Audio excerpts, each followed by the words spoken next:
Sekarang ni kita akan terus dengan segmen berikutnya berkaitan dengan pelaksanaan korban di dalam dan luar negara bersama Ustaz Muhammad Amirul Kamaruddin, penasihat syariah untuk Easy Korban. Assalamualaikum, selamat pagi Ustaz. Assalamualaikum warahmatullahi wabarakatuh. Masya Allah. Ya, kita dah ingin berdepan dengan bulan Zulhijjah. Betul. Satu sunat itu adalah untuk kita melakukan ibadah korban. Jadi mungkin Ustaz boleh kongsikan dari segi pengertiannya dan dari segi hukumnya bagaimana kepada seluruh umat Islam di negara kita.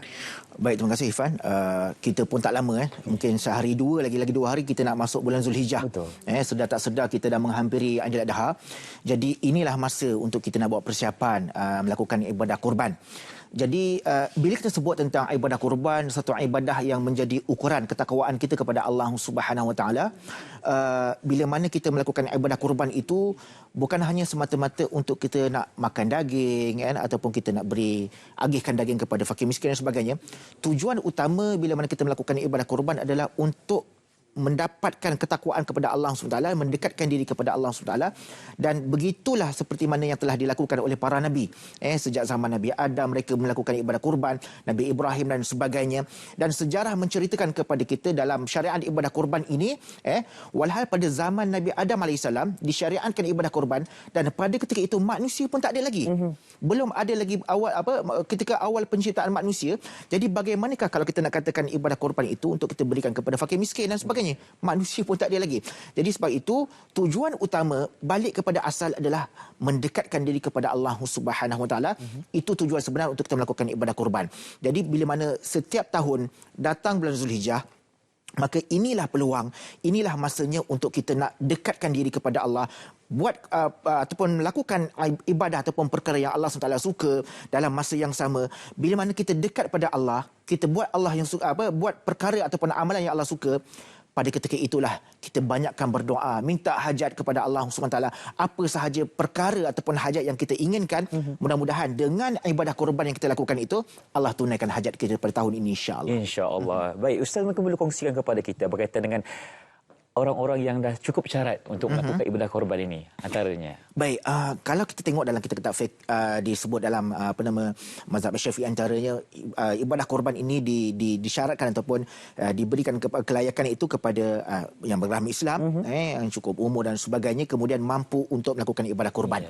Jadi saya nak ambil satu, bila sebut mampu untuk melakukan ibadah korban, Nabi SAW pesankan kepada kita, man kana lahu sa'atun wa lam yudahi falyaqribanna musallana. Barang siapa yang dia ada kemampuan, kemampuan maksudnya dia makan cukup, pakai cukup, kalau dia dah sudah berkeluarga, anaknya cukup makan, cukup pakai sebagainya, sehinggalah selepas hari raya tu dia memang dah cukup dah, tersedia segala kelengkapan, tersedia segala keperluan keluarga. Walam yudahi, tapi dia mampu tapi dia tidak melakukan ibadah kurban, fala yaqribanna musallana, maka jangan dia mendekati tempat solat kami.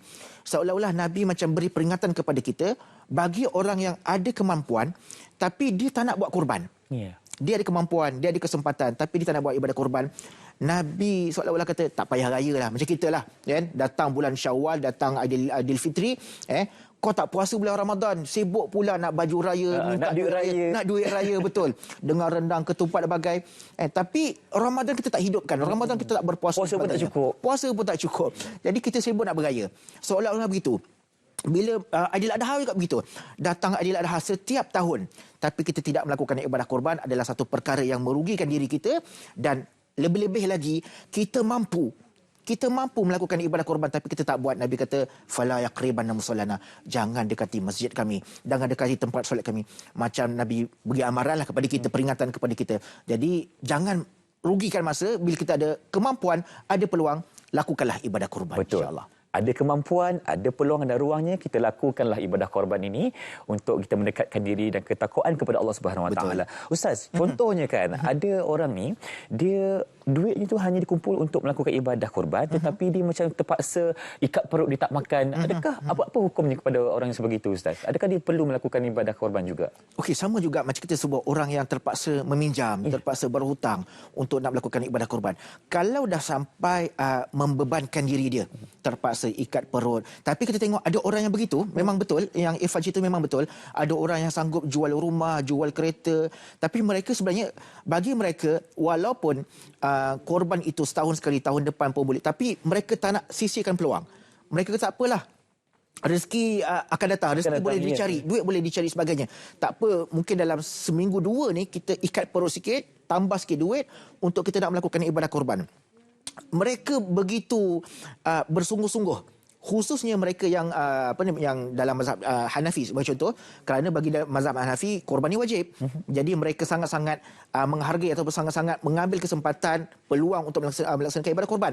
Jadi mereka tak ada masalah. Tetapi kalau bagi kita dari sudut pandangan Islam, kalau sampai benda itu memudaratkan, menyebabkan anak isteri tidak ada nafkah, tak diberikan nafkah, tak cukup makan dan sebagainya, maka bila mana ia membebankan diri kita, maka tidak harus untuk kita nak mendahulukan amalan yang sunat. Maka ada kewajipan, ada tuntutan yang lain, keperluan yang lain perlu kita dahulukan, maka carilah masa lain. Tapi kalau memang ada duit lebihan, tak perlu meminjam, tak perlu berhutang, kita memang ada duit lebihan dan memang kita mampu, saja-saja duduk tak nak buat ibadah korban. Ini parah ni.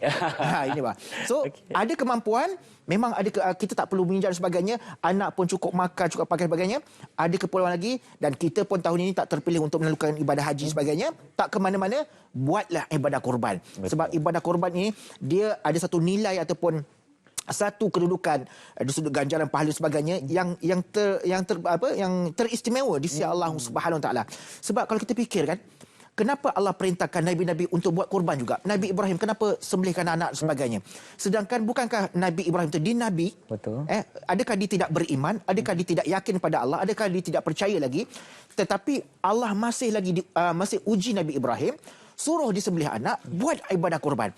Sebab ibadah korban dia ada nilai tersendiri untuk nak menghampirkan, mendekatkan diri kepada Allah SWT, sehinggalah Nabi Ibrahim itu Allah gelarkan dia Khalilullah, kekasih Allah. Sebab dia sanggup berkorban apa saja. Macam kita lah, kita sayang kepada pasangan kita, sanggup berkorban apa saja. Birthday dia kita wish, kita bagi hadiah sebagainya, ulang tahun perkahwinan kan, anniversary kita sambut sebagainya, tanda kasih sayang pada pasangan kita. Berjugalah kita sekasih pada Allah, kasih pada agama Islam, kita lakukanlah ibadah korban. Baik. Jadi di situ kita perlu faham berkaitan dengan definisi kemampuan itu. Selagi dia tidak memudaratkan, kita lakukanlah ibadah korban. Baik, kita nak tanya juga berkaitan dengan pakej-pakej yang ditawarkan oleh Easy Korban untuk melaksanakan ibadah korban di negara kita. Alhamdulillah, tahun ini kita di Easy Korban kita menawarkan 4 pakej ibadah korban. Yang pakej yang biasa kita buat pada tahun-tahun lepas lah. Kita ada korban dalam negara, korban lokal dan juga korban di luar negara. Dan juga kita ada korban di Syria dan juga korban di Palestin. Yang mana korban global ataupun korban luar negara serendah RM350. Korban lokal ataupun korban Malaysia serendah RM750. Kemudian diikuti dengan pakej korban Syria dan juga pakej korban Palestin lah. So kita punya semua pakej-pakej korban ni dia ada harga-harga tertentu dan tarikh tutup penyertaan ibadah korban bila tu Ustaz? Kita akan tutup pada hari raya kedua. Raya kedua. Maksudnya raya pertama tak ada peluang lagi. Raya kedua pun ada peluang. Raya kedua pun boleh datang, boleh call kita, boleh daftar lagi ibadah korban insya-Allah. Baik, okey, bercakap mengenai pakej yang ditawarkan tu, kalau untuk korban global tu harganya RM350 untuk sebahagian lembu. Betul. Kalau untuk korban Malaysia RM750. Kalau korban Syria RM1,350 dan korban Palestin RM2,200. Jadi Ustaz, untuk mereka membuat pilihan, yang manakah yang sesuai untuk mereka? Jadi mungkin Ustaz boleh kongsikan antara pilihannya? Okey, ada orang yang mungkin saya suka benci inilah, antara yang murah, antara yang terendah dan juga harga yang tinggi. Sebenarnya bagi kita ikut kemampuan masing-masing, ikut pilihan masing-masing. Tetapi ada orang kalau hajatnya besar, impiannya besar, dia nak minta Allah, dia nak Allah tunaikan hajat dia, dia minta Allah sampaikan makbulkan doa dia, maka dibesarkan ibadah korban dia. Ada orang mungkin tahun ini dia nak berumah tangga. Ada orang mungkin tahun ini dia nak cari kerja, dapat kerja sebagainya. Jadikan ibadah korban tempat dia nak berdoa. Jadi bila hajatnya besar, buatlah ibadah korban yang besar, yang mungkin yang agak harga yang lebih tinggi dan sebagainya. Dua-dua ada kelebihan, dalam negara atau luar negara masing-masing ada kelebihan masing-masing. Tapi yang paling penting kita berdoalah dengan hajat kita segalanya ketika mana kita melakukan ibadah korban. Kalau kita solat, kita semayang, kita doa. Betul? Kita berpuasa, kita nak buka puasa, kita baca Allahumma lakal sumtu, kita berdoa. Setiap amal ibadah yang kita lakukan ada doa. Orang pergi haji, dia dapat doa di wukuf di Arafah, dia dapat doa depan Baitullah dan sebagainya. Tapi orang buat ibadah korban takkan hanya sekadar kita daftar, isi borang, buat bayaran, lepas tu kita balik kampung ataupun kita tinggal begitu saja. Sangat-sangat rugi. Orang yang mana ada peluang didaftar ibadah korban, dibuat korban, tapi dia tidak berdoa, sangat-sangat rugi. Kerana orang yang melaksanakan ibadah korban itu, dia ada special bagi dia untuk diletakkan hajat, doa, ya Allah, mudah-mudahan dengan ibadah korban yang aku lakukan tahun ni, kau tunaikan hajat aku tahun ini. Nak kahwin, nak berumah tangga, nak dapat anak, nak dapat cucu dan sebagainya lah. Jadi buat ibadah korban, kalau besar hajat dia, besarkanlah ibadah korban anda. Wah, okey. Begitu. Lagi besar hajatnya, kena besarkan lagi lah ibadah korban kita tu. Dan kita nak cakap juga bagaimana cara untuk orang di luar sana menyertai korban bersama Easy Korban ini. Apakah cara-caranya, Ustaz? Okey, untuk pendaftaran kita ada online dan offline. Atas talian, dan juga kita boleh walk in datang saja ke kaunter Easy Korban di Batu Cafe Center Point, ataupun boleh datang ke kalau di sebelah selatan kita ada di Plaza Angsana Johor Bahru.